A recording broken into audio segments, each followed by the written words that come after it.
Bonjour Scorpio and welcome back to my channel. Claude here. Today I'm going to be doing your monthly tarot reading for October, so I hope you are all doing well.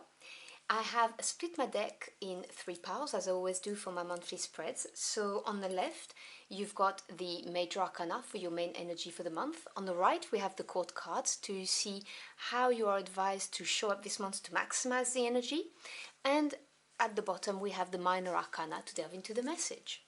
So if you're interested in the cards I'm using, they're listed in the description box below, by the way. And as always, I ask that you please remember those are general readings. They will not resonate with everybody, so take what applies and just drop the rest. So what is the energy for October for my Scorpio Aquarians, please?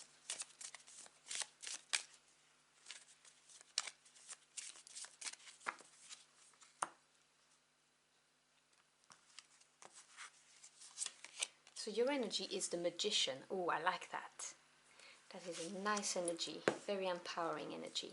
Obviously, I will go through the cards in depth once they're all out.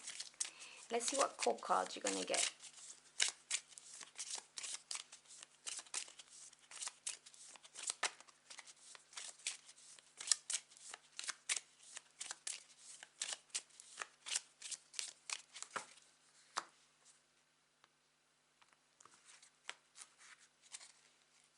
Page of Swords. That's interesting because normally I pick from the top and I was drawn to just look at the back. So, you know, there are no coincidences, so I will just take the Page of Swords. That had to be the card that you needed to hear. Okay, so let's delve into the messages for you. Nope, too many cards, thank you.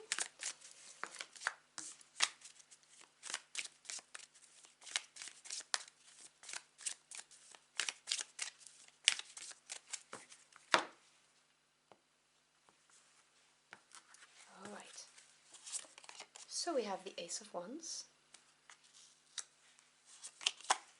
followed by the Seven of Swords, and the Eight of Cups. Okay, let me push that a little bit. We then have the Five of Swords,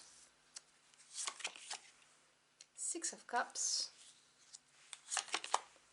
and the Eight of Swords. 2 eights at the end. Interesting energy. Bottom of the deck, which is the energy underlying or working behind the curtains, if you will, that you're not aware of, we have the Four of Wands. Now this is a very nice energy, the Four of Wands. The Four represents strong foundation and stability in the tarot. And Wands energy is fire, so this is your spirit, your passions, your desire, you know, what you really feel strongly about. So the Four of Wands talks about having something to celebrate, you know, reaching a landmark, having experienced some growth and having something to really be happy about, and yeah, so celebrations, that kind of thing. So that's a very nice energy to have working in the background, because this is saying that your spirit team, so God, the universe, your ancestors, or your angels, whoever you work with, that means that they are lining things up for you so that you reach that landmark, which is obviously lovely energy to have. And for the month, you have the Magician. As I said, I couldn't help myself, you know, it is a very empowering energy. I love the Magician because the Magician is the super manifester. This is somebody who knows how to use all of the elements, so in other words, all of the resources that they have, in order to manifest the life of their dream, whether it's the dream partnership, the dream business, you know, the dream home, the dream career, whatever the case may be. And I really, really love that because this is somebody who takes action, okay? The Magician manifests because they have all of the resources and they take action and they use their knowledge to do so. Because when I talk about having the resources, I'm not just talking about having money. I'm also talking about having the time, the know-how, maybe the connections, the relationships with people in order to make something happen. It really is about, if you think about it, it's got the sword, which is the knowledge, and also communication. You have the cups, which is to do with feelings, emotions, that's relationships. You have the coins, which are the physical realm, so you know, the financial assets. And then you have your wands, which is then that desire to get what you want, that spirit. So that's what the magician embodies, and it's using all of that to your advantage to manifest what it is that you want. And you are advised to embody the energy of the Page of Swords this month.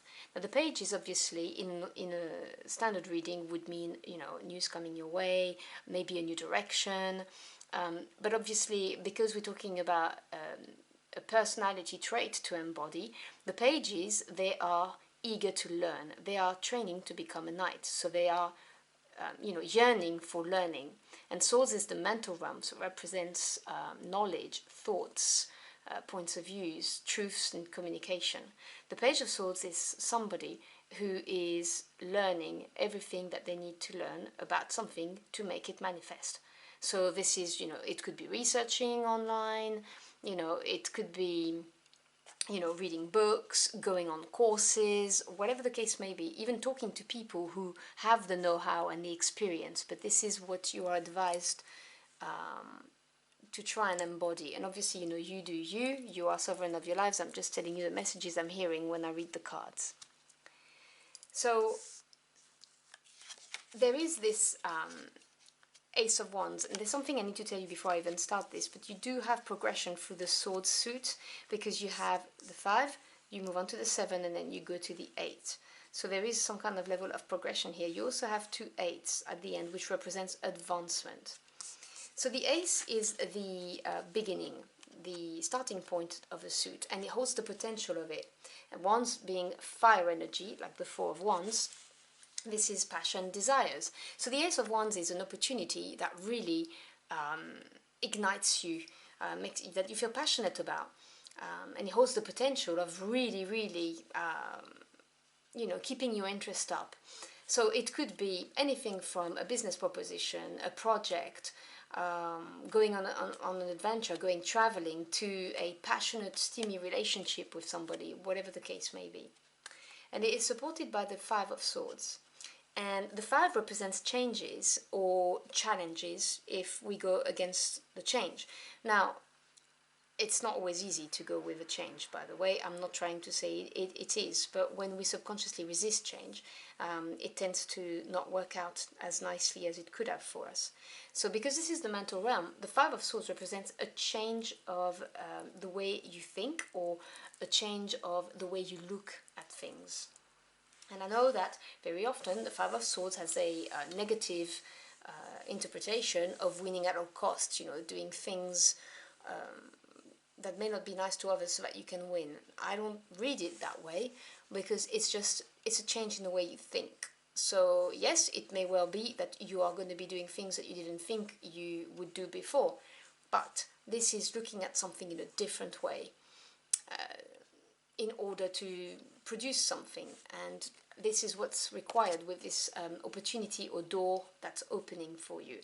It may also well be a message for some of you here that you need to look at things in a different way to manifest this brand new beginning, whether it's an offer or proposal or a door that opens. And then you've got the 7 of Swords with the 6 of Cups. Now the 7 of Swords is my card of work smarter, not harder. 7 represents in tarot the self-analysis process. You know, when we look at something and we think about it and we gain lessons from it and knowledge, and from that we can then move confidently forward. Now the 7 of Swords, because again we're dealing with the mental realm, this is the work smarter. So you're looking at how you've done things before and how you could do it differently, which is why I said to you, you've got progression from the 5 of Swords to the 7 of Swords, which is looking at something in a different way. It's very magician energy when you think about it. And it is supported by the 6 of Cups. Now the 6 represents harmony after having overcome a challenge, and Cups is water energy, which is your energy, feelings, intuition, creativity, emotions. The Six of Cups is a card of happy times. It's harmony. It may represent sometimes a relationship with someone you've known for a very long time. So it may well be, for some of you, for business. It's a special message, I have to say it. If this is an offer of business and so on, it may well be that you are called to call upon a friend, someone you've known for a very long time who could help you in your business or in your project, or it could be someone who could help you get a raise or a promotion, for instance. This is really this magician energy, what I was telling you. It's really about using everything that you've got, not just your financial resources, but your connections, your time, you see what I'm saying? So that's for some of you anyway. But generally speaking, this is a card of, happy, harmonious relationships. But I am getting the distinctive message that because this is the Work Smarter card, this may have to do with getting some support from people you've known for a long time, people you know you can rely on. And then you move on to the Eight of Cups with the Eight of Swords. Now, the eights represent advancement. So the Eight of Cups it's a very empowering energy, but it's not an easy energy, because the Eight of Cups represents looking at something and deciding that it's not good enough for you. And so you turn around and you go for something better, in the search of something better. For your Nine of Cups, which is the wish fulfillment card. The Eight of Cups, however, is really coming to terms with how much you are worth so much more. And this comes, obviously, after having thought about something. So you look at an opportunity, you change the way you think about it, you use connections, whatever you have, in order to, work in a smarter way. But then you realize that actually maybe this was just not good enough for you. And then you've got this Eight of Swords here, which is, to me, the Eight of Swords is an advancement in the way you think. However, you may not see where you're going, which can be frightening, because the Eight of Swords talks about the prison of the mind. So there is a clear way to get out of this, but you don't see it yet, which is, it's the fear of the unknown a little bit. You turn your back on something and you're not sure that you're going to find your Nine of Cups. So obviously there is that fear of doing it, which obviously creates overthinking. But this is not something to fear, because it is an advancement. This is making you evolve and move forward. And remember what I was telling you at the beginning of this reading. You've got this Four of Wands here, which is about experiencing some growth and having something to celebrate. This is an achievement. This is a time to recognize an achievement. And so when you do turn your back on something or somebody, yes, you may feel anxiety, and you may not be sure where this is going to lead you, but this is going to lead you to something better, most definitely. And remember that you are the magician, you are the creator of your life. So I'm going to put out a final message for you to close out your reading. So can we have a closing message for my Scorpio Aquarians, please? This card was calling me, so I'm going to grab it immediately. The Three of Wands, you see exactly. I was talking to you about growth, about expansion. The Three is growth and expansion. Wands is passion, desire, and this is you having grown. You see, if you look at the chronology of it, having grown and looking forward to the future, looking at future growth, which is what's in the background and you're not aware of it, which is that Four of Wands, which will be coming your way. It will definitely be, which is a beautiful celebratory energy. You really are moving forward, and if you feel like you are lacking direction, do not fear, because it will become clear to you why this is happening. So I hope you've enjoyed your journey for the cards with me. If you found this message helpful in any ways, do let me know in the comment box below. I'd love to hear from you. As always, I thank you for your time. I really appreciate it. I wish you a wonderful month, and I'll see you again very soon. Until next time, au revoir.